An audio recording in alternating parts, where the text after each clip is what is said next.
In the previous video I told you that on Power BI it is better to connect a proper database instead of an Excel file. Better of course if it is an online workbook than a file. You will see a trick that allows you to have reports on Power BI that less likely become slow.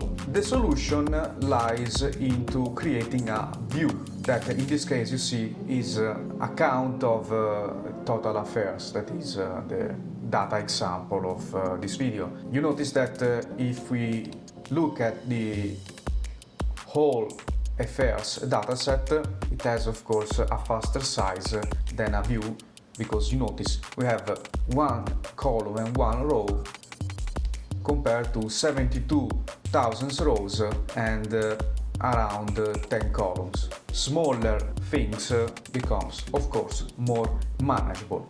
But how to connect this view inside Power BI? We go inside Power BI and we connect to SQL Server.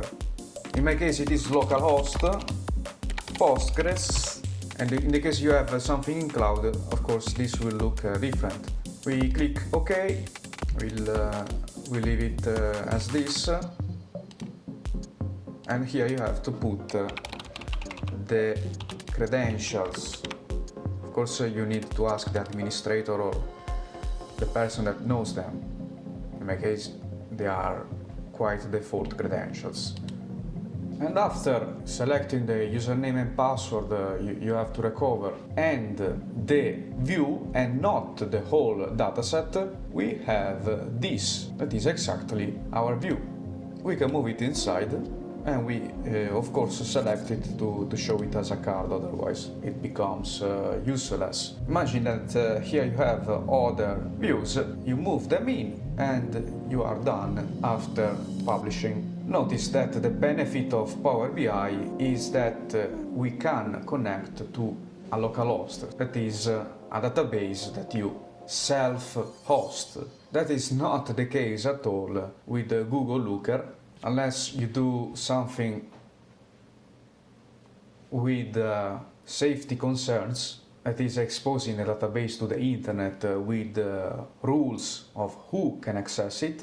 On Google Looker there exists also a way to connect, to paste the data of the database you don't want to expose to Google Sheets.